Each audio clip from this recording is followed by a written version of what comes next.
In fact அல்லல பணத்துக்கு முன்னாடி எழுதுனது டைம் மேனேஜ்மெண்ட். நான் எதெல்லாம் ரொம்ப கான்ஷியஸாக இருக்கணும், எதெல்லாம் ஃபாலோ பண்ணணும், எதை பற்றி அதிகமாக சிந்திக்கணும், அது மட்டும் தான் என்னுடைய புத்தகங்கள். ஃப்ரீயாக இருங்கள்ங்கிற புத்தகம் ஒரு பெரிய மாற்றத்தை நீங்கள் எப்படி பங்குச்சந்தை குறித்து விழிப்புணர்வு உண்டாக்கணுமோ, எமோஷனல் இன்டெலிஜென்ஸ் குறித்து நீங்கள் வெளியிட்ட இட்லியாக இருங்கள் தான் தமிழ்நாட்டில் ஒரு மிகப்பெரிய விழிப்புணர்வை உண்டாக்குச்சுன்னு நான் சொல்லுவேன். ஏன்னா அது மேலே 2 இட்லி, ஒரு வடை, ஒரு ஸ்பூனு, ஒரு பச்சை வாழை இலை, இட்லியாக இருங்கள், இட்லி சாப்பிடுங்க. எமோஷனல் இன்டெலிஜென்ஸ்னா இதான் சார் முக்கியம். எமோஷனல் இன்டெலிஜென்ஸ் எழுதின சோமவல்லியப்பன் பிரேக் ஆகி என்னங்க இப்படி என் புஸ்தகத்தை நாசம் பண்ணி வச்சிருக்கீங்க. நடந்து வரப்போ நம்ம தூரத்தில் அப்படிங்கிறாங்க, சார் நீங்கள் தானா? ஐயோ நிறைய படிச்சிருக்கேங்கிறாங்க. ஏன் இதெல்லாம் சொல்லலை நான் கேட்க முடியும்.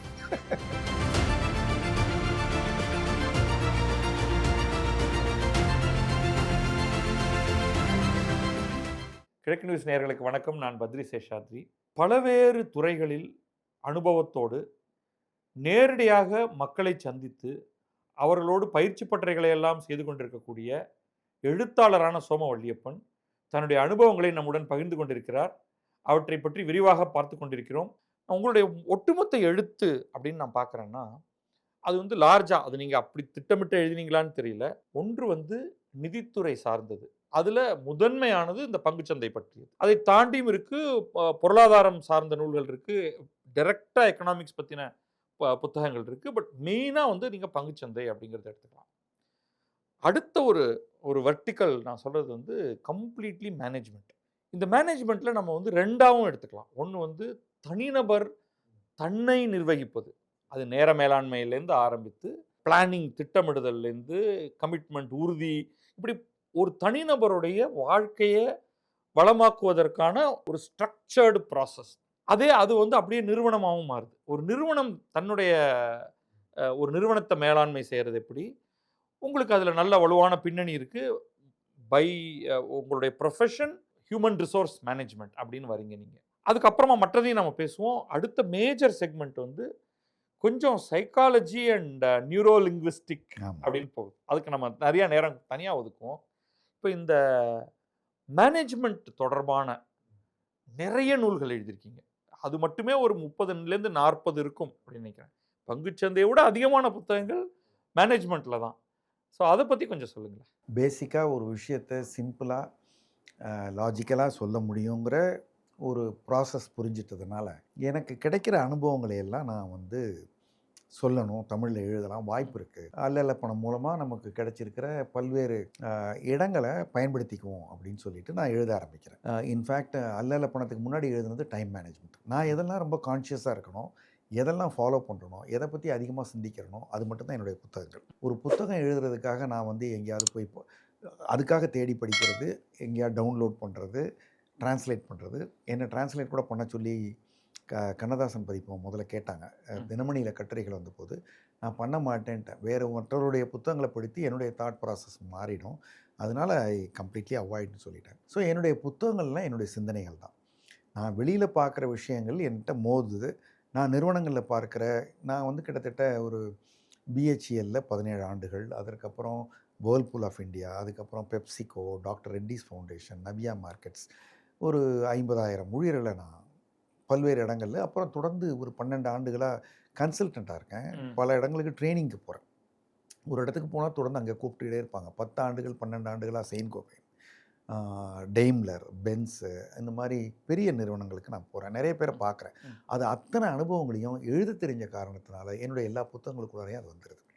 அப்போது சொன்னாங்க, நீங்கள் தனியாக சுயசரிதை கூட எழுத வேணாம் சார், உங்கள் புத்தகங்களெல்லாம் படித்தா உங்கள் வாழ்க்கையே தெரியுமா.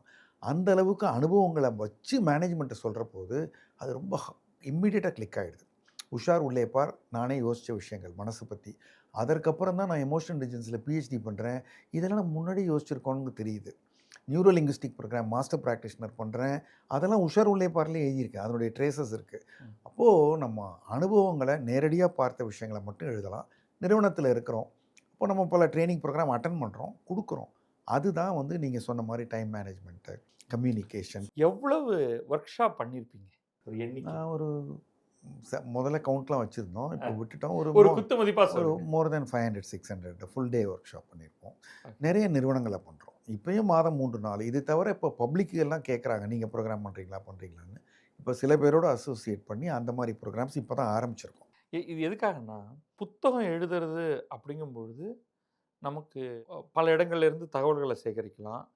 நமக்கு நெறைய டைம் இருக்கும். அத ஆர்கனைஸ் பண்றதுக்கு, ரீஆர்கனைஸ் பண்றதுக்கு, எழுதி, எழுதி, எழுதி அதுக்கு ஒரு ஷேப் கொண்டு வரலாம். நீங்க ட்ரெய்னரா களத்துல நிக்கிறீங்கன்னு வச்சுக்கங்களேன், உங்களுக்கு வந்து யோசிக்கிறதுக்கான நேரமே கிடையாது. நீங்க டக்குன்னு நீங்க வந்து ரெஸ்பாண்ட் பண்ணணும். உங்களுக்கு ஒரு பிரிப்பேர்டு மெட்டீரியல் இருக்கணும். ஒரு பிரசன்டேஷன் நம்ம ஏற்கனவே தயாரா வச்சிருக்கணும். ஆமா. அங்கேருந்து வரக்கூடிய கேள்விகளுக்கான பதில்கள் ஒண்ணு உங்களுக்கு ஏற்கனவே தெரிஞ்சிருக்கணும். இல்லது ஆன் த ஸ்பாட் நீங்க ஒரு அ கொண்டு வரணும் அத. அ ஸோ அத எப்படி நீங்க அதுக்கான பிரிப்பரேஷன் ஒரு ஒரு ட்ரெய்னரா ஐ வாண்ட் டூ நோ நீங்க எப்படி தயாரிக்கிறீங்க? நான் உங்கள வந்து உங்கள உங்கள எப்படி பிரிப்பேர் பண்ணிக்கிறீங்க? நான் வந்து பல இடங்களுக்கு பேசவும் போறோம். இப்போ நீங்க காலேஜில ஃப்ரெஷர்ஸ் டே, அதுக்கப்புறம் கிராஜுவேஷன் டே, ஸ்கூல்ல இண்டிபெண்டன்ஸ் டே, ஸ்கூல்ல நிறைய இடங்களுக்கு பேச போறோம். நான் வந்து ஒரு 1/2 மணி நேரம் பேசுறதுக்கு ஒரு 3 நாள் தயாரிப்பேன். ம். நான் வந்து அத ஒழுங்குபடுத்திக்குவேன். ஒரு திரைக்கதை மாரி அத ஒழுங்குபடுத்திக்குவேன். எனக்கு சொல்லியிருக்காங்க, "நீங்க என்னங்க பேப்பர பார்த்து பேசுறீங்கன்னு." பேப்பர பார்க்காம பேசக்கூடியது ஒண்ணும் எனக்கு பேர் தேவையில்லைங்க. ம். நான் சொல்ற விஷயம் மக்களுக்கு புரிஞ்சா போதும். இவ்வளவு விஷயத்த பேசணும்னு வந்திருக்கும் பொழுது ஆ, குறிப்புகள பார்க்கிறோம். ஆமா, இதுல என்ன இருக்கு? இதுல ஆமா. ஒண்ணுமே இதுல ஏன்னா நான் ஒரு தனி நபரா பார்க்காம பேச தெரிஞ்ச திறமைசாலின்னு பேர் வாங்க நான் வரல. ஆ. நான் என்ன ஏதோ ஒரு விஷயம் தெரிஞ்சேன்னு கூப்பிட்டுருக்கீங்க. உங்களுக்கு விஷயம் சொல்ல வந்திருக்கேன். அது எதுவும் விட்டு போயிடக்கூடாது அப்படிங்கிறது தான் என்னுடைய முழு கவனமே தவிர, எனக்கு வந்து 15, 20 ஆண்டுகளுக்கு முன்னாடி சொல்லியிருக்காங்க. ம். புத்தகம் படிக்கிற மாரியே இருக்கு உங்க பேச்சுன்னு. அதுல என்ன தவறுன்னு சொன்னேன் நான். ம். ம். இப்போ பேச்சுக்காகவே இன்ட்ரஸ்டிங்கா பேசுறாருன்னு கூப்பிடுறாங்க. நீங்க பேசினா உயிர் இருக்குங்கிறாங்க. அது எங்களுக்கு புரியுதுங்கிறாங்க. எனக்கு நான் ஒரு பேச்சாளன் மாரியே நான் நீட்டி முழக்கியோ அதெல்லாம் நான் பண்ணவே இல்ல. ம். ஆனா எங்கேஜிங்கா இருக்கு. இயல்பா. இயல்பு. இன்றைய மக்கள் அதுதான் ஆமா. எதிர்பார்க்கிறாங்க. எந்த நமக்கு அதெல்லாம் கூட நான் கான்ஷியஸா பண்ணல. ம். I have something to communicate. I am அதுதான். கம்யூனிகேட்டிங் அவ்வளோதான்.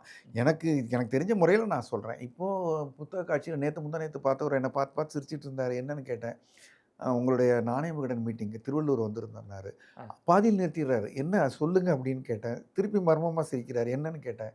"நானும் ஒய்ஃப்மா வந்திருந்தோம் சார்." "சரி, நீங்க சொன்னீங்க கல்யாணம் ஆன உடனே நீங்க எல்லாரும் ஃபோட்டோ ஷூட்லாம் பண்ணி பணத்த கெடுக்குறீங்கன்னு சொன்னீங்க. ஆ. நாங்க அப்பதான் சார் ஃபோட்டோ ஷூட் முடிச்சு வந்து 2 பேருமா உட்காந்துருந்தோம்." அப்படின்ட்டு நிறுத்திட்டாரு. அப்புறமும் ஏன் சிரிக்கிறாருன்னா, அப்புறம் அவர் சொன்னாரு, "என் மனைவி தான் சார் ஃபோட்டோ ஷூட் எடுக்க சொன்னாங்கன்னு." நான் அதுக்கப்புறம் நல்ல வேளை பார்த்தேன் அவர் மனைவி வரல. அதனால நான் ரியல் லைஃப்லேருந்து பார்க்குற அனுபவங்கள்லேருந்து சொல்றபோது இட் கனெக்ட்ஸ் டு பீப்பிள். அது எனக்கு இன்சிடென்டலி என்னுடைய ஹெச்ஆர் கார்ப்பரேட் ரோல், என்னுடைய ட்ரெய்னிங் ரோல், என்னுடைய பப்ளிக் ஸ்பீக்கிங்கு இது எல்லாம் சேர்ந்து ஒண்ணா என்னுடைய புத்தகங்களுக்கான கன்டென்ட்ட குடுத்துக்கிட்டே இருக்கு. ம். இல்ல அது ஒரு சைக்கிளாவும் மாறிடுது. நீங்க ஒரு புத்தகமா எழுதினதுக்கு பிறகு, அதுல இருக்கக்கூடிய மல்டிபிள் ஒரு எபிசோட்ஸயோ, இல்ல அதுல இருக்கக்கூடிய அந்த கிரக்ஸையோ, நீங்க வந்து ட்ரெய்னிங்ல பிரசன்ட் பண்றீங்க. அப்ப அந்த ட்ரெய்னிங்ல கிடைக்கக்கூடிய கன்டென்ட் வந்து திரும்பி இன்னொரு புத்தகமாக ஆகுது. அல்லது இதே புத்தகத்தையே மேலும் மெருகேத்த ஆமாமா. முடியுது. அப்படித்தான் இட்லியாகரங்கள் 1 தான் எழுதியிருந்தேன். அ அதுக்கப்புறம் பார்த்தீங்கன்னா, அது 2, ம். 3, 4 அல்லல படம் மாரி அது இப்போ 4 வந்துருச்சு. ஒரு குறிப்பிட்ட விடயத்தை சிந்திக்கிறோம். நான் என்ன நினைக்கிறேன், இப்ப நம்ம பேசிக்கிட்டு இருக்கோம்னா, இப்ப பேசுறபோது நான் வந்து நம்மளுடைய உரையாடலை எச்ஆர் ஆங்கிள்லேருந்து பார்க்குறேன். இங்க உட்கார்ந்து நம்மள படம் எடுக்கிறவங்களுடைய மனநிலைய, அது ம். குறித்த எம்பத்திய, இப்படி நம்ம எந்த ஜானர்ல இருக்கிறோமோ, அந்த விதத்தில உலகத்த பார்க்கறதுனால நமக்கு கன்டென்ட் வந்துகிட்டே இருக்கு. அதுதான் விஷயம். நீங்க அப்படி பார்க்க ஆரம்பிச்சா எல்லாமே கன்டென்ட். அப்போ நமக்கு எழுதிய அனுபவத்தினால எத குடுக்கலாம், எத குடுக்க வேண்டாம், எத குறைச்சு சொல்லணும், கூட சொல்லணுங்கிறது புரிஞ்சிருது. அதுக்கப்புறம் இது புத்தகம் எழுதுறது கஷ்டமுங்கிறாங்க. எனக்கு அது கஷ்டம் இல்லன்னு தோணுது. ஆனா, அவங்களுக்கு ஏன் கஷ்டம்ங்கிறதும் புரியுது. நீங்க இப்ப முன்னாடியே சொன்னீங்க. நான் "உஷார் உள்ளே பார்ன்னு" ஒரு புக் எழுதினேன். அதுக்கு பிறகு நான் எமோஷனல் இன்டெலிஜென்ஸ்ங்கிற ஒரு புத்தகத்த எழுதும் பொழுது, அதில நான் பிஹெச்டி பண்ணேன் அப்படின்னு சொன்னீங்க. அப்ப இதோடைய பலவேறு கருத்துக்கள நான் வந்து ஏற்கனவே "உஷார் உள்ளே பார்ல" எழுதியிருக்கேன் அப்படிங்கிறதையும் சொன்னீங்க. இப்ப நம்ம வந்து இப்பயும் வந்து நீங்க எமோஷனல் இன்டெலிஜென்ஸ் பத்தி அதுவே சீரிஸ் 1, 2, 3ன்னு போகுது அப்படி. பங்குச்சந்தை கூட நம்ம மக்களுக்கு அதிகமாக தெரிஞ்சிருக்கும். பலருக்கு இந்த எமோஷனல் இன்டெலிஜென்ஸ்னா ஒருவேள புரியாம இருக்கலாம். அத ஃபர்ஸ்ட்டு புரிய வைங்க ஷார்ட்டா. நம்ம அத அப்படியே விரிவாக்க எடுத்துட்டு போவோம். தற்செயலா நீங்க இப்போ அது கேட்டதுனால, இப்போ 2 நாளைக்கு முன்னாடி தான் திருப்பூர் தமிழ்ச் சங்கத்திலேருந்து நம்முடைய உணர்வால் முடியுங்கிற இட்லியாக இருங்கள் 4வது புத்தகத்திற்கு முதல் பரிசு குடுத்துருக்காங்க. சரி. 26 வர சொல்லியிருக்காங்க. வாழ்த்துக்கள். அந்த மகிழ்ச்சிய பகிர்ந்துக்கலாம். அ. நீங்க அல்லல்ல பணம்ங்கிறது ஒரு கூட்டம் என்றால், இளைஞர்கள், குடும்பம், பெண்கள் எல்லாம். இட்லியாக இருங்களுக்கு கல்லூரி மாணவர்கள்லேருந்து, கல்லூரி பேராசிரியர்கள்லேருந்து, அரசு துறையில இருக்கவங்கலேருந்து, வருமான வரித்துறையிலேருந்து ஏகப்பட்ட ரசிகர்கள் இருக்காங்க. அந்த ஒரே ஒரு புக்கு சும்மா ஒரு 90 பக்கம், 100 பக்கம் 2006ல வந்த ஒரு புத்தகம். நான் என்ன வந்து 2004 புத்தக காட்சி இப்ப சொல்லையில கூட எனக்கு ஒரு மாரி தான் இருக்கு. ம். கூஸ் பம்ப்ஸா அ. இருக்கு. ஒருத்தர் வந்து ரொம்ப முரட்டுத்தனமா வட சென்னையில இருந்த ஒருத்தரு. அவர் வந்து நான் இப்ப எல்லாம் விட்டுட்டேன் நார்மலா இருக்கேன். உங்கள என்னைக்கு பார்க்குறனோ அன்னைக்கு கால்ல விழணும்னு சொல்றேன்னு சொல்லி விழுந்தாரு. ம். நான் அந்த பப்ளிக் கேஃபட்டீரியால சார் இதெல்லாம் பண்ணாதீங்கன்னு நான் சொன்னேன். சும்மா சொல்றாரு. உங்க புக்கெல்லாம் படிச்சிருக்கேன்னாரு. எல்லாம் நீங்க அதெல்லாம் இருக்காது. சும்மா சொல்றாரு. முகஸ்துதிக்குன்னு நெனச்சேன். என்னோட பேசிக்கிட்டே மனைவிக்கு ஃபோன் அடிச்சு WhatsAppல அனுப்ப சொல்லி உடனடியா எனக்கு அத காமிச்சாரு. படங்களே அந்த அட்ட தரையெல்லாம் படங்களே புஸ்தகம் படைக்கி வச்சிருக்காரு. ஆ. மொத்தத்தையும் பரப்பி வச்சு. இட்லியாக இருங்கள்ங்கிற புத்தகம் வந்து ஒரு பெரிய மாற்றத்த நீங்க எப்படி வந்து பங்குச்சந்தை குறித்து விழிப்புணர்வு உண்டாக்கணுமோ, எமோஷனல் இன்டெலிஜென்ஸ் குறித்து நீங்கள் வெளியிட்ட இட்லியாக இருங்கள் தான் தமிழ்நாட்டுல ஒரு மிகப்பெரிய விழிப்புணர்வ உண்டாக்குச்சுன்னு நான் சொல்லுவேன். ஏன்னா, எனக்கு இல்ல வந்திருக்க அது எத பத்தினது? எனக்கு இதுவரைக்கும் வந்திருக்க மெயில்ஸே முன்னாடிலாம் உங்களுக்கு பிசிசி போடுவேன். இப்ப அத கூட விட்டுட்டேன் நானு. உங்களுக்கு நீங்க நெறைய வேலை இருக்கிறதுனால. அ அவ்ளோ மெயில்ஸு. போற இடங்கள்லாம் வந்து அவ்வளோ பேர் சொல்லுவாங்க. அதாவது அவங்க சொல்றபோது, அவங்க நம்மள பார்க்குறபோது, அந்த நன்றி சொல்றபோது, அந்த கண்ண பார்த்தா தெரியும் உங்களுக்கு. அது பெரிய பிரபலங்களே வந்திருக்காங்க என் ம், வீட்டுக்கு. ம், நான் ம். பேர் சொல்ல விரும்பல. சரி. இட்லியாக இருங்கள்னால கோபத்த விட்டுருக்கேன்னு இருக்காங்க. அதாவது எமோஷனல் இன்டெலிஜென்ஸ் நானு XLRIல ஒரு ப்ரோகிராம் அட்டெண்ட் பண்ணேன். கார்ப்பரேட்ல வேலை செய்றேன். நம்மள 1 வாரம் ட்ரெய்னிங்க்கு அனுப்புறாங்க. அங்க போனேன். ஜோசப்ன்னு ஒருத்தர் எடுத்தாரு. ம். 1 வீக் ப்ரோகிராம்ல ம். மனிதர்களுக்கு இருக்கிற உணர்வுகள் வந்து மிக முக்கியமான தேவை. ம். நம்ம சுறுசுறுப்பா இருக்கிறதுக்கு, வேலை செய்றதுக்கு, ஆர்வமா இருக்கிறதுக்கு, எத நோக்கியாவது ஓடுறதுக்கு. மட்டுமல்ல, சோர்ந்து போறதுக்கு, விட்டுட்டு போறதுக்கு, அடிக்கிறதுக்கு, உதைக்கிறதுக்கு, கொல்றதுக்கு எல்லாத்துக்கும் உணர்வு தான் காரணம். அனைத்து உணர்வுகளும் கலந்த கலவை. ம். அப்ப அந்த உணர்வுகள் எல்லாம் இருக்கிறத எப்படி ரெகுலேட் பண்றது? ம். மானிட்டர் பண்றது, யூஸ் பண்ணிக்கிறது, அவாய்ட் பண்ணிக்கிறது. இந்த விஷயங்கள் தான் எமோஷனலா இன்டெலிஜென்ஸா யூஸ் பண்றது. அதுதான் எமோஷனல் இன்டெலிஜென்ஸ். அப்போ நான் போயிட்டு வந்த பிறகு, ஆஹா! இது தெரியாம இவ்வளோ நாள் முட்டாளா இருந்திருக்கோமே! அப்படின்னு நான் அந்த 1 வார புரோகிராமுக்கு அப்புறம் எழுதின புத்தகம் தான் இட்லியாக இருங்கள். இதுல நீங்க வந்து ஒரு ட்ரெய்னியா போறீங்க. ஆமா. நீங்க ஒரு ட்ரெய்னர் இல்ல. சில 10 ஆண்டுகளாகவே அந்த துறையில ம். ஆராய்ச்சிகள் நடந்துகிட்டு இருக்கு. ம். ஸோ அது வந்து உங்கள தொடுது. ம். அது பாட்னாவுல, ஆ. ஜாம்ஷெட்பூர்ல. சரி. ம். ஸோ உடனே நீங்க என்ன என்ன நான் வந்தேன். அப்ப தீர்மானிக்கிறீங்க? நான் கிழக்குல புத்தகங்கள் எழுதிக்கிட்டு இருக்கேன். எனக்கு 5, 6 புத்தகங்கள் வந்துருச்சு. அப்போ நான் இந்த புத்தகத்த எழுதுறேன். இது வந்து எமோஷனல் இன்டெலிஜென்ஸ் தான் இதுக்கு பேரு. இந்த புத்தகத்த நான் எழுதுறேன். ஓ கிழக்குல குடுக்குறேன். ராகவன் வந்து இதுக்கு பேர் வந்து இட்லியாக இருங்கள், இட்லி சாப்பிடுங்கள்ன்னு. அவருக்கு அப்போ உடம்பு சரியில்ல. அவரு எடிட் பண்ணவரு வீட்டுக்கு போயிட்டாரு. எனக்கு அப்ப எல்லாம் டெக்ஸ்ட் வரதெல்லாம் சின்ன ஃபோன், ஸ்மார்ட் ஃபோன் கிடையாது. நான் இவர ஃபாலோ பண்ணிட்டே இருக்கேன். எப்போ வருது என் எமோஷனல் இன்டெலிஜென்ஸ் புக் என்னன்னு. அப்போ நான் இவர போய் வீட்ல போய் பார்க்குறேன் உடம்பு சரியில்லாதவர. திரும்பி வந்த பிறகு எனக்கு மெசேஜ் வருது. இட்லியாக இருங்கள், இட்லி சாப்பிடுங்கள்னு மட்டும் மெசேஜ். எனக்கு அந்த கான்டெக்ஸ்ட்டே புரியல. எமோஷனல் இன்டெலிஜென்ஸ்க்கு இதுக்கு என்ன இருக்கும்? என்னடா என்னமோ வந்து நான் உடனே அவருக்கு சத்தியமே செய்தே வாய்மையே வெல்லும்னு பதிலுக்கு அனுப்புறேன். அதே ரைம்ல. இது தொடர்பே இல்லையாக்கும்னு நெனச்சு.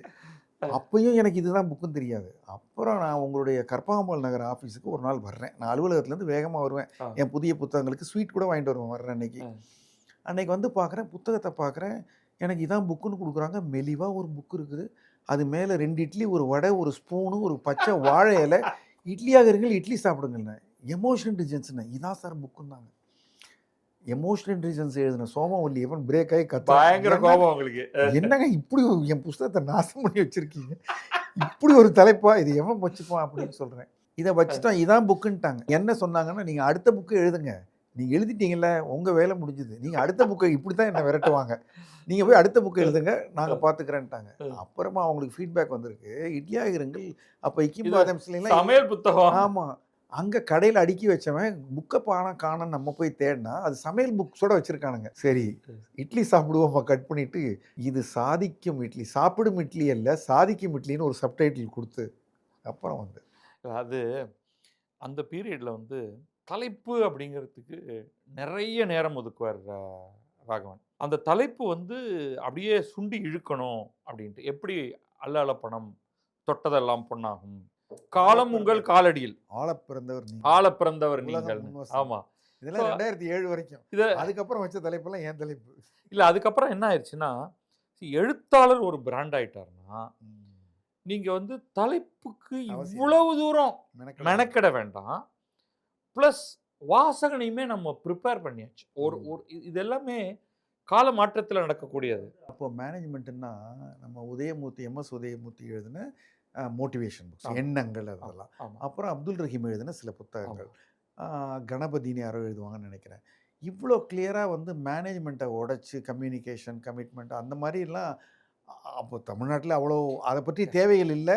அப்படி ஒரு புதிய நீங்கள் சொன்ன மாதிரி லிபரேஷனுக்கு அப்புறம் அந்த எல்பிஜிக்கு அப்புறம் ஆமா. லிபரலைசேஷன், பிரைவேட்டைசேஷன், குளோபலைசேஷனுக்கு அப்புறம் தான் புதிய நிச்சயமா. இளைஞர்கள் வராங்க படிக்க. இல்ல, அதையும் தாண்டி இப்ப நம்ம சொன்னவங்க யாருமே நவீன நிர்வாக கலையை உத்திகளை. பயின்றவர்கள்னு சொல்ல முடியாது. அவர்கள் ம்.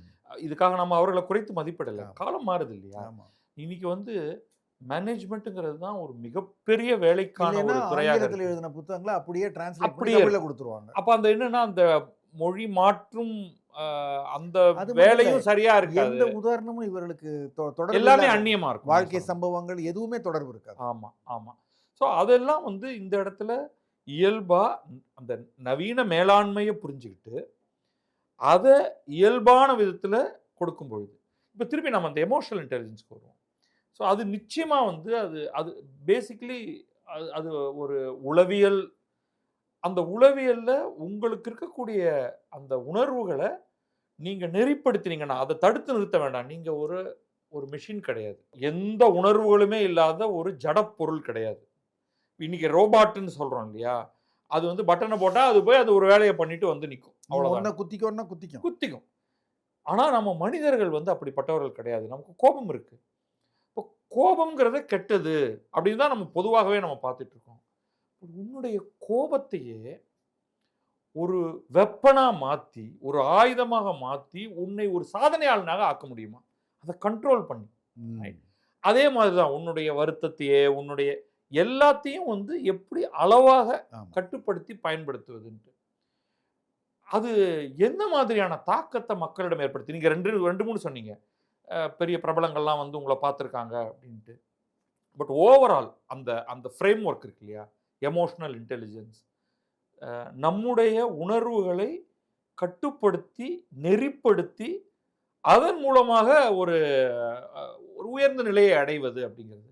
அது எப்படி வந்து வாசகர்கள் அத வைத்து பெரிய சாதனைகள செய்திருக்காங்க அப்படிங்கிறதுக்கு ஏதாவது சில உதாரணங்கள் கொடுங்களேன். அதாவது ஐஏஎம்லேருந்துலாம் எழுதியிருக்காங்க. ம். ஐஏஎம்லேருந்து எனக்கு இந்த புத்தகம் ரொம்ப பிடிச்ச புத்தகங்கள்ல ஒண்ணுன்னு. ஏன்னா ஆங்கிலத்தில் தான் படிச்சிருப்பாங்க. ம். எனக்கு நான் அது அப்புறம் பின்னாடி யூ வர்சஸ் யூன்னு இங்கிலீஷில் கூட எழுதினேன். 2013ல் ஐஎஸ்டிடி ப்ரைஸ்லாம் கிடைச்சது அந்த ம். புக்குக்கு. ம். அது டிரான்ஸ்லேஷன் இல்லை, அது இல்லியாகிரங்கள் இல்லை, வேறு புதிய புத்தகம் யூ சரி. Versus you. சரி. அப்போது அவங்களுக்கு வந்து இந்திய உதாரணங்கள் சொல்கிற போது என்னுடைய அந்த இட்லியாகரங்களில் வர்ற பாண்டியன் ரொம்ப பாப்புலர் கேரக்டர் அவர். ம். பாண்டியன் வந்து ஒரு ஃபேக்ட்ரியில் ஒர்க் பண்ணுவார். அவருக்கு வந்து கோச்சுக்குவாங்க அவரை. ம். அவர் மேலே குற்றம் சொன்னால் அவர் கோவம் வந்துடும். கோவம் வந்துட்டு அவர் எந்திரிச்சு போயிடுவார், சல்கிங். ம். அதை வந்து நான் தான் சார் பாண்டியனுங்கிறாங்க என்கிட்ட வந்து. ம். நீங்கள் எங்கே என்ன பார்த்தீங்கன்னு கேட்குறாங்க. நானே பாண்டியனாக இருந்திருக்கேன்ல, அது எனக்கு தெரியாதா பாண்டியனை? அந்த மாதிரி பல இடங்களில் அவர்களுக்கு வந்து அவங்க கண்ணாடியில் பார்த்த மாதிரி. ம். வேற ஒன்றுமே இல்லை. எல்லாருக்கும் அவங்க அவங்க என்ன தப்பு பண்ணுறாங்கங்கிறத ஒரு புஸ்தகத்தில் முன்ன பின்ன தெரியாத ஒருத்தர் எழுதுகிற போது எந்திரிச்சு போக முடியாது. அதை படிக்க ஆகணும்.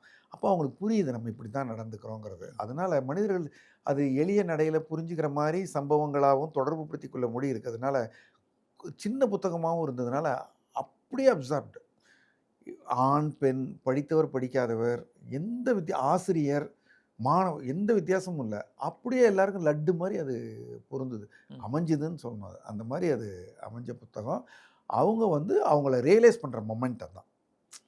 எல்லாருமே வந்து அதை கான்ஷியஸாக உணரல. ஆமாங்க, டாக்டர்கிட்ட போனோம், டாக்டர் சொன்னால் ஆமாம் டாக்டர் எனக்கு காலையில் எழுந்திரிச்சுன்னா இந்த மாதிரி தோணுது, நீங்கள் சொன்ன பிறகு தான் எனக்கு தெரியுதுங்கிறாங்க இல்லையா? அவங்களுக்கு அது உள்ளீடாக இருந்திருக்குது, அன்கான்ஷியஸாக ஓடிக்கிட்டு இருந்திருக்குது. கான்ஷியஸுக்கு நம்ம கொண்டு வரோம். The book brings them to their attention, அவ்வளோதான். அது வந்து அவங்க they are so honest to accept, yes எனக்கு இந்த பிரச்சனை இருந்திருக்குது, நான் இப்போ வந்திருக்கேன் அப்படிங்கிறது தான். அதில் நீங்கள் பயிற்சி வகுப்புகள் நடத்தினீங்க? நான் வந்து ஒரு பயிற்சி அட்டன் பண்ணி இதை எழுதினேன். அதற்கு பிறகு 6 வருஷம் கழிச்சு தான் நான் பிஹெச்டி பண்ணுறேன் அதில். ஆ. சென்னை பல்கலைக்கழகத்தில் எமோஷனல் இன்டெலிஜென்ஸில் பிஹெச்டி பண்ணி பல கல்லூரிகளில் போய் 2 நாள் வகுப்புகள் எடுத்து அதனுடைய கண்டென்ட் தான் நான் வந்து இது பண்ணுறேன். பங்குச்சந்தை பயிற்சி வகுப்புகளையும் நான் கான்ஷியஸாக நீங்கள் சொன்ன மாதிரி ஆரம்பத்துல இருந்தே தனிநபர்கள் நீங்கள் எனக்கு ரெக்கமெண்ட் பண்ண முடியுமா? மாட்டேன். என் போர்ட்ஃபோலியோ மேனேஜ் பண்ண முடியுமா? மாட்டேன். நான் வந்து ஒரு எழுத்தாளன். நான் இந்த விவரங்களை சொல்கிறதுக்கு தான் வந்திருக்கேன். எனக்கு ஸ்டாக் புரோக்கிங் கம்பெனி கிடையாது.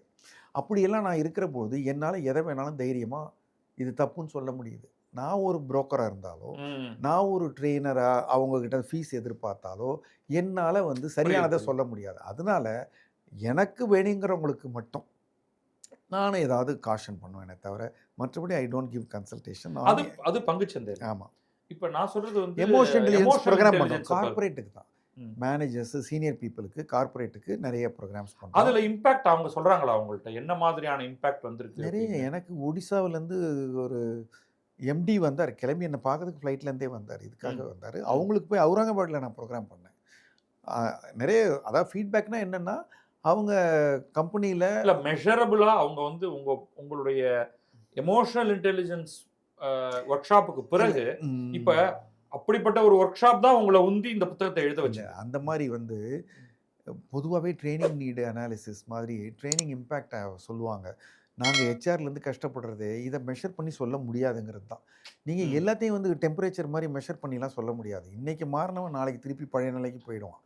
அதனால் ஒரு 5 ஸ்டேஜ் லேர்னிங்கில் ஃபஸ்ட்டு பிகினிங் வந்து அவேர்னஸ், ரியலைசேஷன், அது 2 தான் புத்தகங்கள் கொடுக்க முடியும். அதுக்கப்புறம் அந்த நூலேணியை பிடிச்சிட்டு போகிறது அவங்கவுங்களுடைய சாமர்த்தியம், திறமை, கமிட்மெண்ட்டு, நீடு இதெல்லாம் பொறுத்து இருக்குது. அவங்களுக்கு அது தெரிஞ்சிட்டாலே அது பின்னாடி அவங்களுக்கு அப்பப்போ ரிமைண்ட் பண்ணும். அதாவது நீங்கள் ஒரு முறை போயிட்டு வண்டியில் போகிற போது கை காமிக்காமல் திரும்பி உங்களை எவனா இடித்தான்னா அதுக்கப்புறத்துலேருந்து நீங்கள் எப்போ போனாலும் கை காமிப்பீங்க கொஞ்ச நாளைக்கு. அந்த மாதிரி தான் இந்த புத்தகத்தை படித்தோன்னா உங்களுக்கு ஒரு அனுபவம், அப்புறம் ஒர்க் ஷாப் அட்டன் பண்ணோன்னா ஒரு அனுபவம் வரும். அவ்வளோதான் அது பண்ண முடியுமே தவிர அது வாழ்நாள் முழுக்க ஒரு பெரிய சேஞ்சு அப்படி நான் எதிர்பார்க்கல. எனக்கு தெரியாது, இருந்திருக்கலாம், சொல்லப்படலை. உண்மைதான். ஈவன் புத்தகமே இவ்வளோ புத்தகங்கள் எழுதி நமக்கு ஒரு சில ஃபீட்பேக் தான் வருது. ஆமாம், நான் உங்கள் புத்தகத்தை படித்தேன், இது வந்து என்னை மாற்றிருச்சு, அல்லது இப்போதான் நான் வந்து புது மனிதனா உணர்றேன், அல்லது இவ்வளவு நாள் நான் என்ன தவறு செய்துக்கிட்டு இருந்தேன்னு தெரியுது, இப்படிலாம் வந்து எழுதுறாங்க அவங்களுக்கு. ஆமாம். ஆனால் எழுதாத எண்ணற்றவர்கள் இதே மாதிரி பலனடைஞ்சாங்க. அவங்கள தான் இப்போ நான் இப்போ புத்தக காட்சியில் பார்க்குறது. எதனால வந்து டெய்லி நிற்கிறேன் புத்தக காட்சின்னா, அவங்கெல்லாம் வந்து ஒரு மெயில் எழுதுறதுக்கு மெயில் ஐடி கண்டுபிடிக்கிறதோ, மெயில் போகிறதோ, தபால் எழுதுறதெல்லாம் பண்ண மாட்டாங்க. அதெல்லாம் தாண்டி ஒரு அப்படியே நடந்து வரப்போ நம்ம தூரத்தில் பார்த்து அப்படிங்கிறாங்க, சார் நீங்கள் தானாங்க, ஐயோ நிறைய படிச்சிருக்கேங்கிறாங்க. ஏன் இதெல்லாம் சொல்லலை நான் கேட்க முடியும்? இல்லை, ஒரு குற்ற சுபாவம் நம்ம எல்லாருக்குமே உள்ளூர் இருக்கு. முயற்சி எடுக்கல. நமக்கே எவ்வளோ பேர் தெரியும், எத்தனையோ பேரை நம்ம மனதில் வியக்கிறோம், பாராட்டுறோம். எத்தனை பேருக்கு போய் சொன்னோம், நம்ம என்ன முயற்சி பண்ணோம், பார்க்குறது சொல்கிறாங்க. அந்த விதத்தில் இந்த புத்தக காட்சி எழுத்தாளரான எனக்கு கொடுத்துருக்கிற வாய்ப்பு அற்புதமான வாய்ப்பு. நமக்கு வேண்டியவர்களெல்லாம் ஒரு இடத்துல திரட்டி கூட்டி வந்து நம்ம கடைக்கிட்ட கொண்டு வந்து இங்கே வந்தால் இங்கே இருப்பார்னு சந்திக்க வைக்கிற ஒரு ஏற்பாடு நம்மளா பண்ணுறோம் யாரும். சிறந்த நிர்வாகியாங்க புத்தகத்தை பெரிய நிர்வாகிகள் படிச்சுட்டு அது ஒருத்தர் சொல்கிறாரு, நீங்கள் அதை ஹிந்தியில் கொடுங்க, கோல் இண்டியா முழுக்க நான் கொண்டு போகிறேன், அங்கே ஒருத்தருக்கு மேனேஜ்மெண்ட் தெரியலைங்கிறாரு. சிறந்த நிர்வாகியா ஒருத்தர் வந்து சொல்கிறாரு, அவர் ஒரு டிரான்ஸ்போர்ட்டில் ஒர்க் பண்ணுறாரு, அவர் இட்லியாகருங்களை படிச்சுட்டு ஜெனரல் மேனேஜர் ஆனவங்களாம் இருக்காங்க, அவர்லாம் வீடியோலாம் இருக்குது. இவர் சிறந்த நிர்வாகி புஸ்தகத்தை ரொம்ப விரும்புகிறவங்க இருக்காங்க. அது வந்து ஒரு ரொம்ப சிம்பிள், சட்டையை ஒழுங்காக போட்டுக்க, தலையை சரியாக சீவிக்க, ஒரு மேனேஜர் மாதிரி நடந்துக்க, குறைவாக பேசு, இதெல்லாமா கூட சொல்லித்தரணும்னா அதெல்லாம் கூட தேவைப்படுறவங்க இருக்காங்க. கவனம் இல்லாமல் இருக்கவங்க இருக்காங்க, வேற ஒன்றும் இல்லை, கேஷுவலாக இருக்காங்க. அப்படிங்கிறது அப்படித்தான் நான் வந்து ஒரு ஆரம்ப பள்ளி ஆசிரியர் தான். நான் என்னை படிச்சுட்டு நீங்கள் மேலே எவ்வளோ பெரிய ஆள் ஆகிடுவீங்க, ஆனால் முதல்ல உங்களை கையை பிடிச்சி உள்ளுக்குள்ளற ஒவ்வொரு கதவுக்குள்ளே தள்ளுற ஒரு எளிமையான ஆள் தான்.